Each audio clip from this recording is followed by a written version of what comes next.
네, 페이전맨입니다. 오늘은 페이전 XF 카메라에 대해서 탐구해보는 시간을 갖도록 할 텐데요. 지난 시간에 페이전 XF 카메라를 통해서 하이퍼 포커의 기능에 대해서 알아보았고, 그리고 포커스 스타킹 기능에 대해서도 알아보았습니다. 오늘은 그 페이전의 XF 카메라 바디의 전반적인 기능에 대해서 알아볼 텐데요. 유튜브를 보고서 페이전 유저분들께서 XF 카메라를 조작하는 방법에 대해서 좀 설명이 필요하다라고 저에게 이제 많은 요청이 들어왔습니다. 그래서 오늘은 XF 카메라를 어떻게 조작하고 어떤 메뉴가 들어있는지 살펴보도록 할 텐데요. 잠시 이 페이전의 역사를 조금 간략히 설명을 드리자면, 페이전이 원래는 디지털백 회사에서 출발했지 않습니까? 지금 역사는 한 25년이 넘었는데, 처음에는 디지털백 회사로 출발을 했는데 중형 카메라죠. 마미야를 인수하면서 페이전 645AF, 그 다음에 이제 645DF, DF 플러스로 발전하다가 기존의 마미야 디자인을 과감히 버려버리고 덴마크에서 완전히 새롭게 독자적인 디자인으로 개발을 한 바디가 바로 이 터치식의 페이전 XF 카메라입니다. 그래서 이제 페이전 XF 카메라가 이 디지털백과 완벽하게 일체화가 되면서 이제 일체형 중형 풀프레임 카메라로 재탄생하게 된 거죠. 그리고 이제 한 가지 제가 광고할 게 있는데요. 저희 KP 유어스가 6월자로 저희가 사무실과 쇼룸을 오픈했습니다. 사무실을 이전을 하고. 그래서 가까운 거리인데 신사동, 그러니까 을지병원 사거리죠. 그래서 강남구 논현로 151길 12번지 1층에 페이전 플래그십 스토어를 오픈했습니다. 그래서 오시면은 페이전 카메라와 블루링 렌즈를 비롯해서 이 알파 카메라라든지, 그리고 이제 그 에이저 모니터, 그리고 데이터 컬러의 스파이더 X도 체험해 보실 수가 있고요. 독일 가방 콤파뇽과 미국 그 카메라 가방과 그 스트랩인 픽 디자인, 그러니까 여러 가지 이런 브랜드들을 저희가 런칭을 하면서 함께 체험해 보실 수 있고 교육도 받으실 수 있는 공간을 마련을 했습니다. 그래서 토요일에도 운영을 하니까 미리 그 방문 예약을 주시면요, 저 페이전맨과 함께 상담 받으실 수 있습니다. 그럼 지금부터 페이전 XF 카메라에 대해서 탐구해 보도록 하겠습니다. 네, KP유어스 페이전맨입니다. 그럼 지금부터 페이전 XF 카메라의 기능과 조작 방법에 대해서 알아보도록 하겠습니다. 네, 페이전 카메라, XF 카메라의 이 우측 핸드그립 상단을 보면 지금 액정이 보이시죠? 이 LCD 액정은 터치식으로 되어 있습니다. 그래서 이제 가장 중요한 기능들은 액정으로, 또 이 같은 이 화면을 그 IQ3부터는 2차가 되면서 뭐 IQ1도 펌웨어를 최신으로 하면은 똑같을 거예요. 그러니까 이 바디의 액정이, 컨트롤 화면이 뒤에 디지털백의 액정에서도 똑같이 보여집니다. 카메라 컨트롤이. 자, 그러면은 당연히 이제 이 M자를 눌러보면은 노출 모드죠. 매뉴얼, 조리개, 그리고 셔터 우선 방식, 그리고 프로그램 방식. 그래서 내가 원하는 대로 조작을 할 수가 있고요. 자, 감도가 보이시죠? 이 감도. 오토 감도, 그리고 최소, 최대까지 나오고, 이 그 XF는 다이얼들이 몇 가지가 있어요. 보시면은 지금 요게 이제 지금 좀 어두울 텐데, 요게 셔터 버튼이고, 여기에 셔터 버튼 앞에 셔터 스피드 다이얼, 그리고 이쪽 뒷면에 보시면은 요 뒷면에 요 후면 다이얼을 보면은 요게 이제 지금 TV로 되어 있는데 매뉴얼을 바꿔볼게요. 뒷면이 조리개 다이얼, 그렇죠? 그리고 여기 이쪽 뒷면에 이 부분 지금 껌껌해서 잘 안 보일 수가 있는데, 이 부분에도 다이얼이 있어요. 이 다이얼을 돌리면은 감도 돌아가는 거 보이시죠? ISO가 조절되는 거. 그리고 여기 보조 버튼이 하나 있고요.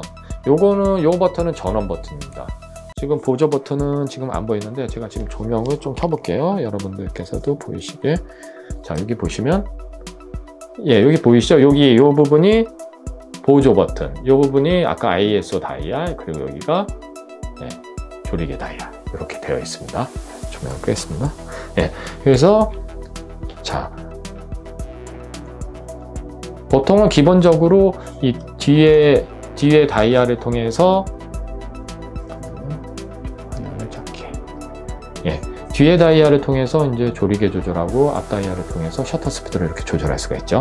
자, 그리고 여기 노출, 그러니까 과부적으로 표시해주는 노출 지시창이 있고요. 그리고 배터리 안내, 그리고 기본적으로 XF 바디는 DF 죄송합니다. DF 플러스 바디를 계승을 해가지고 기본적으로 아마 최초일 텐데 포카 플레인 셔터의 장점과 리프 셔터의 장점을 모두 사용할 수 있는 바디예요. 그런데 이제 슈나이더 LS 렌즈, 리프 셔터의 약자죠. 슈나이더 렌즈를 꽂으면은 장착을 하면 바로 이렇게 LS라고 보이시죠? 그러니까 바로 리프 셔터로 얘가 인식을 합니다. 하지만 이제 이따가 조작에서 나올 텐데 내가 강제로 포칼 플레인 셔터로 사용할 수도 있어요. 왜냐, 리프 셔터의 최대 셔터 스피드는 아마 여기서 1600분의 2초까지만 될 거예요. 그래서 여기 보시면은 제가 1600분의 2초 넘으면 FPS로 바뀌는 거 보이시죠? 예. 강제가 아니라 자동으로 2000분의 2초와 내가 4000분의 2초를 쓰려면은 포칼 리프 셔터 렌즈가 장착이 되어 있음에도 불구하고 자동으로 포칼 플레인 셔터를 찍히는 거예요. 하지만 내가 500분의 1초나 320분의 1초는 자동으로 리프 셔터지만 이거를 카메라 메뉴에서 강제로 내가 FPS로 바꿀 수도 있어요. 네, 그런 특징들이 있고, 그리고 이제 요런 조작 버튼, 처음 접하시는 분들은 요런 것들이 되게 헷갈리고, 페이저맨 저도 매번 조작할 때마다 자주 쓰지 않게 되면 자꾸 까먹게 되고 헷갈리게 됩니다. 그래서 요거는 이제 노출 측광에 대한 거고, 요거는 이제 드라이브 모드의 여러 가지 기능들 이따가 한 번씩 알아보도록 할 거고요. 그리고 요건 AF 모드. 제가 유튜브에서 요 하이퍼 포칼에 대해서 심층적으로 다룬 그 강좌를 보셨을 거예요. 그래서 과초점 거리, 하이퍼 포칼을 통해서 정확한 원경과 근경에 대해서 가장 심도가 깊은 사진을 만드는 방법, 편하게 촬영할 수 있는 방법에 대해서 페이저맨으로 또는 KPOS로 검색을 하셔서 하이퍼 포칼에 대해서는 별도로 참조해 보시기 바랍니다. 그리고 닫혀라. 그리고 이제 미러업. 미러업도 이렇게 터치로 간단하게 조작이 될 수 있고, 그리고 이렇게 터치식으로 쭉 훑으면은 전반적인 또 이제 툴로 접근할 수가 있어요. 이런 식으로. 자, 그러면 이제 메뉴로 접근을 해볼게요. XF의 메뉴로 들어가는 거는 요 금속의 버튼이 위아래가 길쭉하게 있죠. 이 세로의 긴 금속 버튼의 아랫부분을 누르면 이렇게 메뉴로 들어갑니다. 그래서 여러 가지 이제 메뉴, 캡처 셋업, 유저 인터페이스 셋업, UI 셋업, 로드 셋업, 셋업을 불러오는 거겠죠, 설정을. 그리고 세이브 셋업, 설정 저장, 그리고 툴, 도구, 그리고 전원 관리, 파워 매니지먼트, 그리고 오토 펌웨어 체크, 그리고 정보, 어바웃 이렇게 돼 있어요. 그래서 처음에 메뉴 버튼 눌렀을 때 내려가는 방법이 아래 버튼을 눌러서 내려갈 수도 있고, 이 뒤 후면 다이얼, 지금 또 제가 약간 뒤로 빼죠. 후면 다이얼을 손가락으로 이렇게, 아까 조리개 버튼이죠, 요거를 돌리면은 제가 헷갈렸어. 그러니까 밑으로 내려가려면은 요 셔터 버튼을 이렇게 돌려도 위아래로 이렇게 돌아갈 수도 있고, 이 버튼을 눌러가요. 그러니까 이렇게 두 가지를 다 할 수 있는 부분은 이 디자이너가 이제 잘 설계를 한 게, 이 버튼이 고장날 수도 있고 이 버튼이 고장날 수도 있지 않습니까? 그래서 메뉴의 접근을 두 가지 방법으로 할 수 있게 배려를 한 거예요. 어느 거 하나라도 물리적으로 고장이 났을 때 다른 버튼을 통해서 접근할 수 있도록 하죠. 디지털백도 마찬가지입니다. 디지털백도 금속 버튼이 있고 터치식 버튼이 있는 이유가 바로 그거예요. 터치가 고장나던 버튼이 고장나던 고장난 버튼 외에 다른 버튼을 사용해서 접근할 수 있도록 한 거예요. 자, 그래서 캡처 셋업으로 들어가려면 이 뒤에 다이얼, 그래서 이 뒤에 다이얼을 이렇게 돌리면 안으로 들어갑니다. 다시 왼쪽으로 돌리면 밖으로 나가고요, 오른쪽으로 돌리면 안으로 들어갑니다. 이해하셨죠? 이렇게. 그래서 자, 캡처 셋업으로 들어가 볼게요. 그러면은 촬영 설정이겠죠? 자, AF 모드를 뭐 어떤 식으로 바꿀 건지, 하이퍼 포컬, 스퍼, 아까 터치 방식에서도 있었죠? 그리고 AF 드라이브를, 자, AF 모드를 싱글, 그리고 컨티뉴어스, 지속적인 거, 그리고 수동, AF 수동을 할 것인지, 그리고 AF 우선을 릴리즈랑 포커스랑 어떤 쪽으로 먼저 맞출 것인지, 그리고 보조광. 그러면 이제 기본값은 0인데 아무래도 이제 배터리 바디의 전원을, 그러니까 좀 오래 가기 위해서 기본값은 꺼져 있는데, 이제 말 그대로 AF가 잘 못 잡을 때, 광원이 부족할 때 보조광을 쏴주는 거죠. 지금 AF가 안 되는 것 같은데 지금 이렇게 지금 빛이 나가고 있죠. 그래서 보조광이 작동되는 거고, 제가 셔터를 눌러가지고, 그래서 보조광, 그리고 셔터는 리프 셔터 우선이냐, 이거는 제가 지금 뒤에 디지털백은 IQ3 그 100MP 트라이크로매틱이 장착이 되어 있는데, 셔터를 그 1억 화소부터는 ES 셔터, 센서의 롤링 셔터 방식을 채용해서 이 ES 일렉트로닉 셔터를 사용할 수도 있게 되었어요. 그래서 세 가지 모드가 다 돼요. 그래서 리프 셔터는 기본적으로 우선, 왜냐하면 지금 슈나이더 렌즈가 장착되어 있기 때문에 자동으로 리프 셔터 우선으로 되어 있는데 일렉트로닉 셔터, 백의 셔터를 쓸 것이냐, 또는 포카 플레인 셔터, 바디의 포카 플레인 셔터를 쓸 것이냐, 그런 설정들. 그리고 요거는 ES 셔터를 사용했을 때 그 조명, 형광등 조명이나 이런 것들에 의한 플리커 현상을 주파수를 이제 피터링 할 수 있는 옵션이고요. 그리고 EV 셋업, 그러니까 노출 보정을 할 때 그 조리개 그 보정의 단위를 3분의 1 스텝, 1분의 1 스텝, 2분의 1 스텝을 정하실 수가 있고, 기본가 3분의 1로 놓고, 그리고 자, 우리 플래시 이제 동조할 때 선막과 후막 동조가 있지 않습니까? 그러면 플래시 커튼을 후막 동조로 할 것인지 선막 동조로 할 것인지, 가끔씩 이제 후막 동조로 해서 어떤 효과를 이제 얻으려는 경우가 있죠. 그런 경우가 있고, 자, 그리고 요거는 이제 포커스에 대해서, 후막에 대해서 이제 트림, 포커스 트림을 수동으로 잡아줄 수도 있는데, 여러분들 XF 카메라나 렌즈를 구매하시면, 특히 XF 카메라 바디 구매하시면 박스 안에 그 포커스 트림을 교정할 수 있는 타겟이 있습니다. 그러면은 거기에 안내 책자, 안내 설명서하고 타겟이 들어있는데, XF 바디는 기본적으로 이런 슈나이더 렌즈들의 AF를 그러니까 교정을 해줄 수 있는, 자동으로 교정해 줄 수 있는 툴이 제공이 돼요. 그래서 그 설명서에 따라서 벽에다가 타겟을 붙여놓고 포커스 트림을 자동으로 교정해서 한 번만 저장해 놓으면 그 다음부터 그 렌즈에 대한 트림을 기억하기 있기 때문에 장착을 하면 바로 이제 포커스를 정확하게 교정 볼 수 있는 거죠. 근데 요거는 이제 수동으로 내가 포커스 후막의 트림을 조정해 줄 수 있는 옵션이 있는 거고요. 네, 그리고 그 진동 딜레이, 그러니까 바이브레이션 딜레이는 이게 8초까지 있을 거예요. 그렇죠? 무한대도 있고. 자, 이 옵션은, 이거는 저 페이전맨도 좀 손이 수전증 있는 거 아닌데 손이 좀 잘 떨리는 편이라 가지고, 특히 페이전이 망원 렌즈로 갈수록 이 렌즈 경통이 크면서 흔들림에 취약하지 않습니까? 야외에서 삼각대를 쓰더라도 바람이 불거나 이럴 때 특히 망원 계열의 렌즈를 쓰게 되면은 슬로우 셔터에서 흔들릴 수밖에 없단 말이죠. 그랬을 때 우리가 이제 밀업을 하고 그 뭐죠? 릴리즈, 유선 릴리즈든 무선 릴리즈든 흔들리지 않게 최소화한단 말이죠. 하지만 이 진동이 워낙 민감하기 때문에 이런 부분들에서 이 진동 딜레이는 아주 유용합니다. 이거는 그러니까 내가 시간을 설정을 해두면은 8초로 설정을 해두면은 진동이 만약에 흔들리면 8초 안에 흔들림이 있으면 얘는 촬영을 하지 않아요. 셔터를 누른 다음에. 그러다가 자기가 진동이 느껴지지 않는다고 생각하면은 자기가 그때서야 셔터를 누릅니다. 하지만 이게 8초 이내에서 흔들림이 감지되면 계속 안 찍다가 8초가 되면 저절로 어쩔 수 없이 흔들림과 상관없이 자기가 강제로 촬영을 한다는 거죠. 그래서 그런 시간들, 우리가 예전에는 이제 릴리즈 같은 거 빠뜨렸을 때 어떤 이제 사진가분들께서는 셀프 타이머를 사용하시는 경우도 있어요.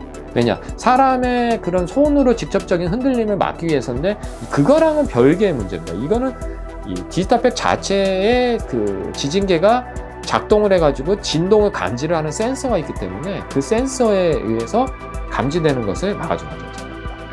자, 그래서 진동 딜레이가 있고, 그래서 그런 진동에 대해서 감지를 하는 기능들을 끌 수도 있고 켤 수도 있고요. 그리고 제가 이제 앞서 말씀드렸던 이제 포커스 트림에 대해서 또 여기서 조절을 해줄 수가 있죠. 그래서 아까 제가 조금 설명을, 이게 포커스 트림이 여기 있었고, 요거는 플래시, 아까 후막에 대한 트림이네요. 후막에 대해서 트림, 후막의 간격에 대해서 조정을 해줄 수 있는 옵션이었고, 그리고 요게 이제 포커스 트림을 5단위로 내가 전핀과 후핀을 조절할 때 여기서 수동으로 조정해 줄 수 있었던 거죠. 그리고 AFR 모드가 있는데 이거에 대해서 의외로 모르시는 분들이 많이 계시더라고요. 요거는 일부 블루링 렌즈에서만 작동이 될 거고, 여러분의 XF 펌웨어에 따라서 작동되는 렌즈가 있고 작동 안 되는 렌즈가 있어서 요거는 그 펌웨어 버전을 확인하면서 여러분들 카메라에서 지원되는 렌즈 목록을 확인할 필요는 있어요. 자, 그러면 AFR 모드가 뭐냐면 리컴포즈, 그러니까 재구성을 한다라는 거에 약자예요, R이. 그러면 AF를 재구성한다? 자, ON으로 하면은 지금 AF가 안 돼 있어요. 에러, 그러니까 에러라기보다 경고를 띄우죠. 자, 지금 AF가 아니라고 렌즈를 AF로 바꿔볼게요. AF 했어요. 자, 그러면 얘는 뭘 의미하냐면은 우리가 제가 요것도 유튜브에서 한번 제가 요것만 AFI 모드에 대해서만 따로 설명을 드린 적이 있는데, 그 중형의 가장 큰 단점이 중에 하나가 중앙 포커스만 맞는다는 거죠. 이게 참 답답한 건데요. 이게 1세대 디지털 카메라 초창기에 나왔을 때, 그러니까 디지털 카메라가 아니죠. 필름 카메라 시절에 최초로 AF가 발명됐을 때 모든 카메라들이 이제 뭐 미노타나 이런 일본 니콘이나 이런 소형 카메라들이 이제 중앙부 AF로 발전을 하면서 1세대, 2세대, 3세대 뭐 여러 가지 이제 기술들이 발전돼서 오늘날의 이제 멀티플렉스니 다양한 초점 기술이 발달되었죠. 하지만 중형은 뭐 수요가 적고 뭐 판형이 넓고 여러 가지 뭐라 그럴까 좀 가장 큰 불만이죠. 그러니까 AF가 아직도 그 중형의 한 가지 초점 방식을 벗어나지를 못해요. 그래서 이제 하세블라드나 페이전이 이 부분들을 극복하려고 애를 쓰는데 사실상 엄밀히 따지면 편법이죠. 하지만 이제 그런 것들이 이 하세블라드에서는 645H 바디죠. H 아마 뭐 4에서 나왔는지 3D 정도에서 나왔던 걸로 아는데, 하셀에서 이제 트루 포커스라는 명칭을 썼고 페이전에서는 XF에서 AFR 모드라고 했는데 원리는 비슷합니다. 이거는 한마디로 말씀드리면 이제 코사인 오차, 우리가 그 사람의 머그샷 뭐 상반신을 찍었을 때 보통 이제 가운데로 초점을 맞춰야 되니까 눈동자가 선명하게 원하니까 눈동자에 초점을 맞춰 놓고 그 다시 이제 그러니까 구도를 다시 잡으면은 사람 눈동자가 위로 올라가 버리면은 그게 이제 귀에 가서 초점이 맞는 거죠. 그게 이제 코사인 오차인데, AFR 모드를 ON으로 하면은 그런 것들을 이제 방지를 해줄 수 있어요. 순간적으로 내가 구도를 다시 잡았을 때 이전에 잡은 그 AF를 기억을 해가지고 그걸로 초점을 맞춰서 촬영하는 거예요. 그거를 제대로 찍혔느냐 안 찍혔느냐를 그 청각적으로 신호음이 삑삑 이 두 가지 음으로 잘 찍혔다 못 찍혔다를 알려주는 기능이 여기 탑재되어 있어요. 그게 AFR 모드인데, 그거는 제가 동영상을 유튜브에서 다른 코너에서 아까 마찬가지로 가초점 거리 하이퍼포칼하고 마찬가지로 별개로 AFR 모드에 대해서 설명하는 게 있는데, 그것도 한번 별도로 참고를 해주시고요. 또 아니면은 부족하다 싶으면 그 부분은 더 심층적으로 제가 다시 한번 찍어 드릴게요. 자, 그리고 요 매뉴얼 렌즈가 있는데요. 이 부분도 그 여러분들께서 너무 그러니까 쓰는 것만 우리가 쓰다 보니까 뭐 프로페셔널 작가분들이든 스튜디오 포토그래퍼 분들이든 뭐 제품을 찍는 분, 뭐 인물을 촬영하시는 분, 풍경 사진을 찍는 분, 각자의 그 분야가 다르다 보니까 내가 쓰는, 그러니까 노출만 맞춰서 초점만 맞추다 보니까 간과하는 경우들이 있어요. 근데 요즘에 이 IQ 50, 110, 1억 5천만 화소까지 5회 배수로 나가는 시모스 백들이 장점이 뭐냐면 라이브 뷰가 아주 편하게 초점 맞추기가 편하게 되어 있지 않습니까? 그러다 보니까 페이전에 그 하세블라드의 CF 칼자이스 렌즈 같은 것들을 아답터를 통해서 장착을 하면 라이브 뷰로 보면서 조리개를 뭐 밝겠다 어떻게 할 필요 없이 자동으로 보여주니까 쉽게 촬영할 수 있단 말이죠. 그랬을 때 하세블라드 렌즈를 꽂아서 ON으로 해줘야 됩니다. 말 그대로 수동 렌즈를 사용할 때는 얘가 수동 렌즈가 장착됐다는 걸 알 수 있게 해줘야 된다는 거죠. 그리고 이제 오토 익스포저 해서 안으로 들어가면은 원샷 A, 그러니까 조리개 모드, 셔터 타임에 대해서, 감도에 대해서 원샷 A, 셔터 타임, 자, 그러니까 자동 노출에 대한 여러 가지 옵션들, 조리개, 오토 조리개, 오토 감도, 이런 것들에 대해서 자동 노출에 대한 옵션들을 지정을 해줄 수가 있고요. 그리고 지금 맨 마지막에 요 프로포토, 그러니까 페이전이 덴마크 회사지 않습니까? 프로포토가 이제 스웨덴 회사예요. 같은 이제 북유럽의 지정학적으로 같은 이웃 동네 나라다 보니까 이런 협업, 콜라보레이션이 되게 잘 되는 것 같아요. 그래서 XF의 장점은 지금 이 안에 프로포토 에어라고 하죠. 에어 시리즈. 그러니까 무선 동조기 에어 싱크와 리모트, 정확히 이제 에어 리모트가 탑재되어 있습니다. 그래서 안으로 들어가 보면은 이게 장점이 뭐냐면 플래시, 프로포토의 모든 조명들, 에어가 탑재된 뭐 D1, 뭐 B10이며 뭐 D2며 모든 것들을 컨트롤할 수가 있어요. 그래서 자, 요게 이제 송신 채널이고, 여러분들 요것도 또 잘 모르시는 분들인데 리시브 채널이 있단 말이죠. 이거는 카메라는 신호를 줘가지고 발광을 시키는 거니까 그러니까 발광을 채널하는 트랜스미트 채널이 있는데, 리시브 채널은 왜 있냐? 여러분들 에어싱크 있어요. 에어싱크를 사용하면요, 에어싱크가 버튼에 텍스트 버튼을 눌러서 리시브 채널을 맞추면 얘를 에어싱크로 무선 릴리즈 해줄 수가 있어요. 이런 부분들 잘 모르시는 경우가 있는데 제가 몇 년 전부터 그거를 강조를 해드렸어요. 그래서 에어싱크 갖고 계시면은 동시에 트랜스미트와 리시브를 잡아놓으면은 테스트 버튼 누르면은 프로포터 발광과 동시에 무선으로 촬영할 수 있다는 점도고요. 그리고 프리 플래시 오프 온 되고 에어 TTM 모드 노멀, P 플래시, 앰버트, 앰비언트 이렇게 이제 에어 TTM 모드가 있고요.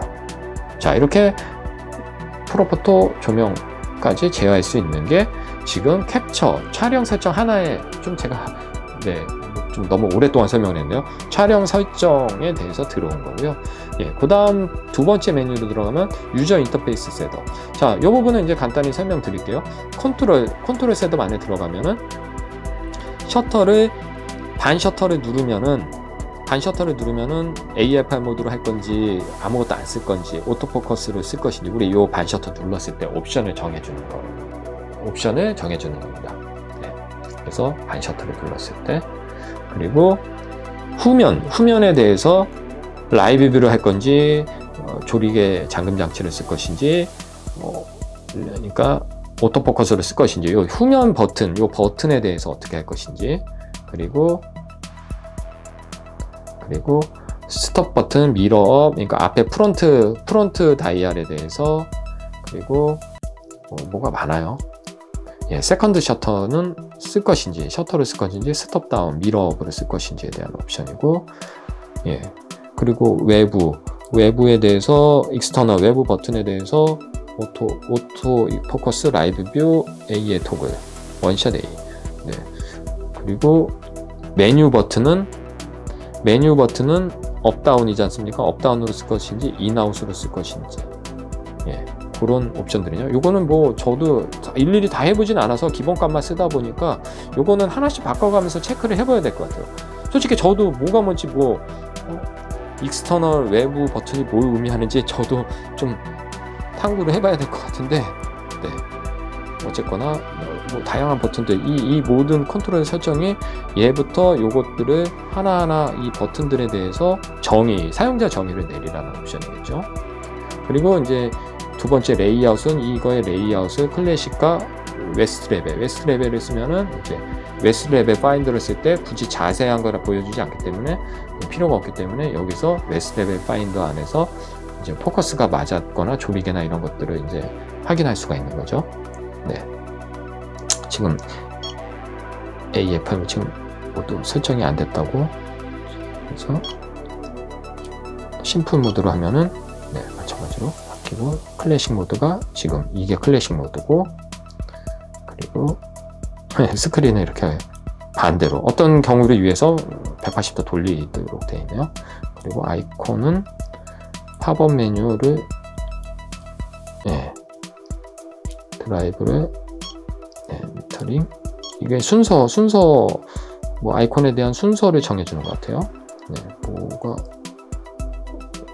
요거는 아마 여기서 요 순서 요런 거에 대한 요 옵션들에 대한 것 같아요. 그래서 복잡해지네요. 모르면은 사실 만지질 않는데 이런 식으로 팝업 메뉴를 인도 하고 드라이브 모드를 2로 하고 했을 때 이런 식으로 이제 바꿀 수가 있는 거고, 터치 스크린 온, 이건 당연히 이제 스크린을 터치 되느냐 안 되느냐, 안 되죠. 이런 경우 이제 촬영하다 보면 눌려지거나 이랬을 때 짜증 나지 않습니까? 그래서 이제 그런 눌리는 거를 이제 막기 위해서 터치를 제어하는 거고, 물론 이제 터치 온오프는 이따가 또 나옵니다. 거기서 락도 제가 지금 요것도 터치 화면에서 화면만 잠글 건지 다이얼만 잠글 건지 둘 다 잠글 건지 그런 부분들에 대해서 있고, 그리고 캡처 팝업 메뉴를 사용할 것이냐 사용하지 않아요. 팝업 메뉴는 촬영했을 때 히스토그램을 지금 제가 AFM 모드가 켜져 있어서 지금 경고음이 나온 것 같은데요. AFM 모드는 일단은 꺼줄게요. 그렇게 하고 지금 한번 찍었을 때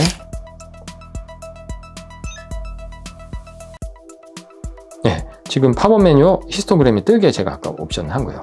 긴장했습니다. 제가 설명해놓고 왜 안 뜨지? 얘가 한 박자 뜸을 들이네요. 노출 부족이라서 얘가 좀 분석하느라 시간을 띄운 것 같습니다. 그래서 UI 셋업에 아까 어디 있었죠? 캡처 팝업에 히스토그램을 띄울 것이냐, 이거는 플래시 분석, 플래시를 발광했을 때 듀레이션 타임 같은 거를 분석을 해줄 수 있는 기능이 있어요.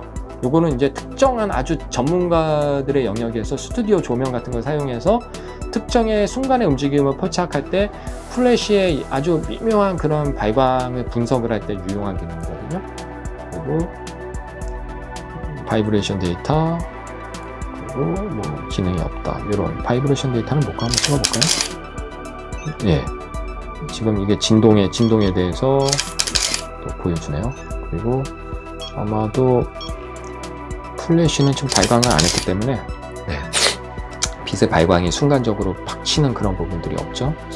그리고 네, 자동으로 이제 닫히는 거, 팝업이 닫히는 시간에 대해서 보여주는 거고, 툴에 대해서는 자, 하이 다이나믹 레인지 기능이나 타임레스, 포커스 스택 기능, 하이퍼 포컬 포인트 기능 잡는 거, 그리고 포커스 트림 잡는 거, 뭐 이런 기능들에 대해서 프로포트 리모트 기능, 그리고 진동 분석하는 거, 그리고 이거 예, 그 진동을 느끼는 거, 그리고 잠금 장치, 그리고 수직 수평 보는 불사의 이런 것들에 대해서 예, 여기 툴에서 보여줄 수 있는 거, 이런 것들에 대해서 다 오늘 해볼까요?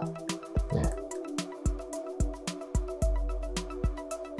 툴을 다 활성화시키는 거고, 이거는 이제 포커스 맞았을 때, 여러분들 XF 이제 기본 설치하면 포커스 맞았을 때 소리 안 난다 그러는데 이게 기본 값이 5% 돼 있어요. 그래서 이거 제일 먼저 저는 XF 작동할 때 이거부터 보거든요. 그래서 오디오 안에 포커스 컨펌을 ON으로 해주시면은 예, 그러면 기본적으로 초점이 맞으면 얘가 삑삑 하고 소리를 내줍니다.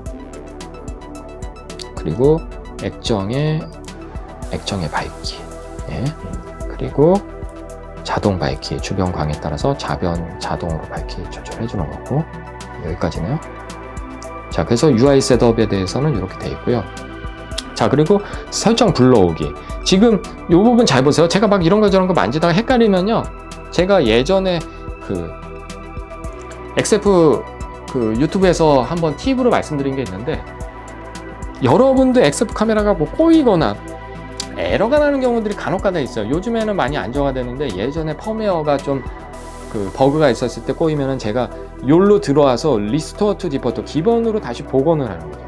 그래서 리스토어 설정을 복원을 하면은 카메라를 처음 샀을 때로 아이콘이 재배치됩니다. 아까 전에 막 여러 가지가 바뀌어 있었던 것들이 딱 기본으로 돌아와요. 그래서 이게 어딨냐? 메뉴 버튼 누르고 어디 앞으로 돌아가면 로드 셋업, 설정 블록이 세 번째로 들어서 뒷다이얼로 오른쪽 돌려서 예, 이제 커스텀 A, 커스텀 B, 이게 내가 사용자 설정들 여러 가지 설정을 하는 거를 A, B, C를 저장을 할 수 있고, 이 모든 것들을 초기화시킬 때 리스토어를 할 수가 있고요. 말 그대로 지금 저장한 거를 내가 커스텀 A로 하면은 지금 세이브 해가지고 지금 내가 설정한 값들을 A로 저장을 해놓고 B로 저장해놓고 C로 저장해놓고, 그러니까 뭐 인물 촬영할 때 AFR 모드를 쓴다든지 풍경을 찍을 때 뭐 하이퍼포칼 모드를 한다든지 그런 것들을 그때그때 바꿀 수는 없지 않습니까? 그거를 좀 내 카메라에 대해서 좀 정통하다 그러면은 사용자 커스텀 펑션을 A, B, C로 나누어서 내가 저장을 시켜 놓을 수가 있는 거죠.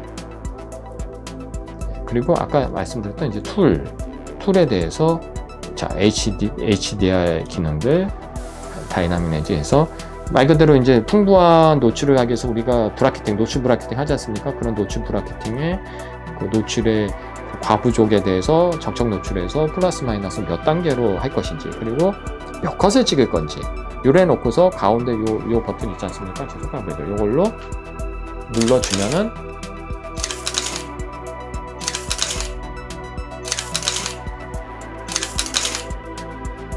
네, 이렇게 노출을 1.7 스텝으로 적정해서 부족으로 2개 찍고 적정 찍고 과다로 2개를 찍어서 총 5컷을 찍은 거예요.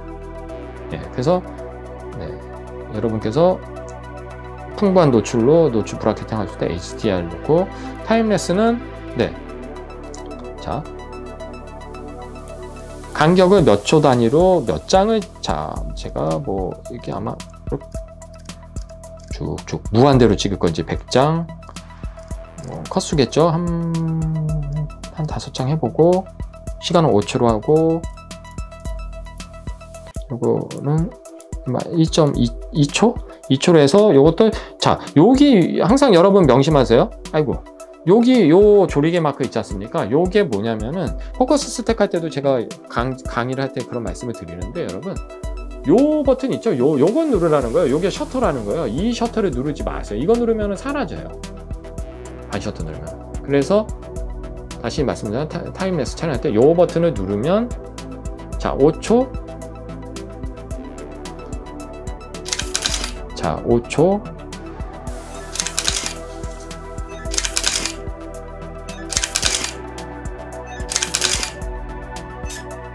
네, 5컷 찍고 끝냈어요. 예, 셀프 타임, 그러니까 타이머 5초 후에 2초 간격으로 찍으라는 옵션이었던 거죠. 자, 다시 한번, 이번에는 좀 2초 후에 길게 가볼게요.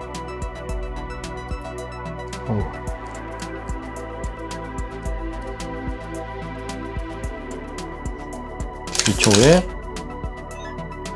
자 5초 간격으로 제가 했었죠. 그리고 4컷을 설정했죠. 타임랩스를.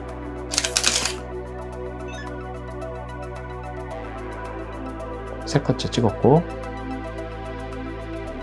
네, 이제 마지막 컷 찍겠죠. 네, 제가 8초 간격으로 했네. 8초 간격. 네. 그러니까 얘는 제가 인터벌이라고 그랬죠. 얘는 인터벌이고, 얘는 이제 셀프 타이머. 예, 셀프 타이머 2초 후에 총 몇 컷을 찍어라는 거. 그게 이제 타임랩스였습니다. 그리고 이제 포커스 스택. 포커스 스택도 지금 AF가 안 되어 있는 것 같아요. AF로 꼭 해줘야 돼요. 그쵸? 그리고 포커스 스택은 제가 유튜브에 한번 영상을 찍었어요. 이 부분은 제가 좀 더 지금 시간과 날짜와 시간을 잡아서 제대로 좀 처음부터 A부터 Z까지 한번 2부로 한번 심층으로 한번 다시 한번 다뤄보겠습니다. 이어서 설명을 드리겠습니다. 예, 포커스 스택에서 환경 설정에서, 예, 이 파란 불빛이 의미하는 것은 이제 자동으로 이 설정에서 요 환경 설정 얘를 눌러주면은 이미지 카운트를 내가 오토로 해주고 보면은 파란색으로 해서 이 파란색 글씨가 나타내는 의미는 긍정에서 원격을 내가 정해주고 촬영을 할 때 자동으로 얘가 카운트, 뭐 7컷을 찍겠다, 10컷을 찍겠다, 이걸 자동으로 하는 거고, 이게 다이얼을 돌려가지고 내가, 예, 수동으로도 이렇게 지정을 해줄 수 있다는 거죠. 그래서 들어가면 이제 환경 설정 들어가면 매뉴얼로 해놓으면 수동이 되는 거고, 오토로 하면은 자동으로 되는 거고. 그리고 이제 캡처 딜레이를 사용하면은, 네, 우리가 스튜디오에서 이제 조명을 사용하지 않습니까? 그러면 이제 조명을 파워팩이나 이런 모노헤드를 쓸 때 한 컷을 찍고 다음 컷으로 촬영할 때 이 차징되는 이 전원 차징 시간이 있지 않습니까? 그거에 맞춰서 발광 속도가 늦어지거나 풀 광량이 안 될 수가 있기 때문에 이제 촬영의 지연 인터벌 간격을 주는 거죠. 찍고 충분히 조명이 그 전원이 충전될 수 있는 시간을 주는 거죠. 그리고 ES 셔터는, 시퀀스는 우리가 이제 이 물리적인 XF 가디의 LS 셔터, 리프 셔터나 포카플레인 셔터를 쓰지 않고, 이 1억 화소나 1억 5천만 화소 디지털백을 쓸 때 이 디지털백의 센서 셔터, 이 전자 셔터를 사용한다는 걸 의미합니다. 이렇게 되면 이제 이 포커스 스태킹 기능이 장점도 있지만 단점은 이제 연속해서 계속 많은 촬영을 하다 보니까 셔터의 수명이, 그러니까 줄어드는 거잖아요. 물리적으로 빠른 시간 안에 셔터를 계속 타임레스라든지 이런 것들. 그랬을 때 이제 ES 셔터를 사용해서 이제 소리가 안 나고, 그리고 이제 그 센서의 셔터를 쓰기 때문에 물리적으로 이 셔터 박스의 수명이나 이런 포컬 플레인 리프의 그런 수명과 영향을 주지 않는다라는 거죠. 네. 그래서 포커스 스태킹 기능에 대해서 알아봤고요. 네, 그리고 이제 하이퍼 포컬 포인트.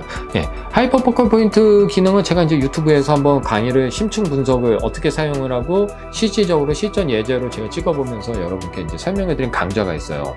이 하이퍼 포컬 기능을 습득을 해놓으면요, 그리고 저장을 해놓으면 여러분의 이 특정 사용하는 렌즈마다 특히 풍경 사진이나 이런 이제 원경 사진, 그러니까 풍경 사진, 랜드스케이프 촬영하시는 분들한테는요, 하이퍼 포컬 기능을 꼭 이 기능을 습득을 해 놓으시면 좋은 게 뭐냐면은 내가 어떤 촬영을 할 때 자, 하이퍼포컬을 해놓으면은 이 자동으로 그 하이퍼포컬에 가서 자기가 맞추기 때문에 우리가 풍경 사진으로 원경을 찍을 때 굳이 초점을 맞추려고 애를 쓸 필요가 없다는 점, 구도만 잡으면 되는 거예요.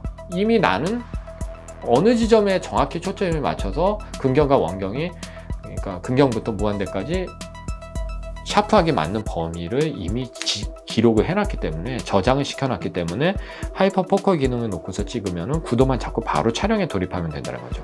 뭐 포커스를 맞춘다거나 포커스에 신경 쓸 필요가 없다는 거. 그래서 반드시 이 하이퍼포컬 기능을 어떻게 사용하는 건지에 대해서 KPOS 페이전맨의 유튜브 영상을 보고 꼭 한번 따라해 보시기 바랍니다. 그리고 포커스 트림은 제가 그 XF 바디를 구매하면 포커스 타겟이 같이 따라온다 그랬죠. 그리고 안내서가 있다 그랬죠. 벽에다가 타겟을 붙여놓고 스타트 2를 누르면은 얘가 이제 자동으로 그 타겟을 보고 이게 잤습니다. 하지만 지금 이제 그 타겟도 없고 이러니까 얘가 이제 뭐 에러 메시지 띄우네요. 그래서 요거는 그 안내서에 따라서 여러분의 그 트림을 잡아서 이제 저장을 해 놓는 기능이고요. 그리고 프로포토 리모트는 여러분들의 조명을, 프로포토 조명을 이렇게 광량도 줄 수가 있고, 모델링을, 그러니까 전원을 끄고 모델링을 껐다 켰다 할 수도 있고, 그리고 이런 식으로 광량 조절 다 된다는 거. 한꺼번에 이렇게 뒷다이얼 돌리면,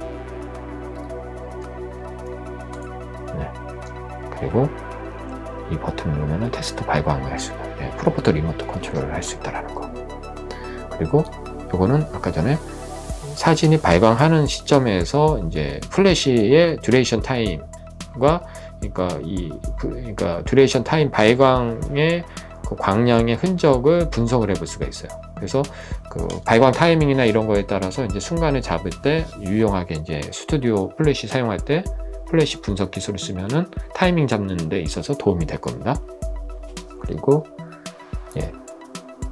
이거는 이제 사진의 이제 진동, 그리고 지진계. 요거는 이제 요거 칼리브레이션을 해줄 수 있는 거고, 이 삼각형은, 자, 지금은 진동이 없죠? 여러분, 내가 좀 살짝만 건드려 볼게요. 바람이 이렇게 불면은, 아까 제가 진동 딜레이 말씀드렸잖아요. 만약에 바람이 막 이렇게 불고 있어요. 이러면은 셔터를 안 눌러주는 거예요. 그래서 멈추면은 딱 촬영을 해주는 거죠. 이런 식으로. 그래서 이게 이런 기능이 제공됐다는 거. 그래서 아까 수직 수평, 그거는 이제 칼리브레이션 해주는 거, 수직 수평에 대해서 이런 것들이 이제 툴입니다. 툴. 이 툴은 이제 메뉴에서 들어갈 수도 있지만 이렇게 옆으로 이렇게 움직일 수 있어요. 똑같습니다. 터치로 다 접근할 수가 있어요. 그리고 이제 전원 관리는 요 카메라 액정을 꺼지는 시간을 설정해 줄 수가 있고요. 그리고 카메라를 사용하지 않았을 때 꺼지는 옵션에 대한 거, 그리고 미러는 이제 자동으로 내가 디지털 백을 분리하거나 이랬을 때 미러가 내려가 있을 건지 아니면 이제 자동으로 위치한다든지 그런 옵션에 대한 거, 전원을 끼고 껐다 켰다 했을 때, 그리고 자동으로 펌웨어를 체크하는 기능, 그리고 어바웃을 누르면은 지금의 펌웨어 버전에 대해서 얘가 보여줍니다. 그러면은 지금 포커 플레인 셔터를 사용한 횟수나 미러가 올라간 횟수들, 이런 것들에 대해서도 보여주고 있죠. 이상으로 요 XF 바디 안에서 이제 설정하는 방법, 그리고 기능 조작이나 이런 부분들에 대해서 알아봤습니다. 여기서 이제 뭐 제가 솔직히 잘 모르는 기능들도 있었고, 좀 불충분한 설명을 드린 것도 있는데, 그런 부분들은 좀 저 페이전맨에게 카톡으로 페이전맨, PHASEMEN 페이전맨에게 카톡을 주시거나 또는 저희 이메일을 주시면은 PARK_KPOS.com으로 건의사항이라든지 좀 더 이런 부분이 필요하다, 이런 부분들은 잘못됐다, 이런 지식들을 같이 공유해 주시면은 제가 또 여러분들과 함께 좋은 정보를 공유하도록 하겠습니다. 그러면 오늘은 XF의 지금 액정에 대해서 알아보았고요. 다음 시간에는 좀 더 시전에서 그 포커스 스택을 활용하는 방법에 대해서 또 알아보도록 하고요. XF의 좀 더 다른 외관이라든지 또 디지털백 IQ4나 IQ3의 조작 방법에 대해서 한번 또 별도로 알아보는 시간을 갖도록 하겠습니다.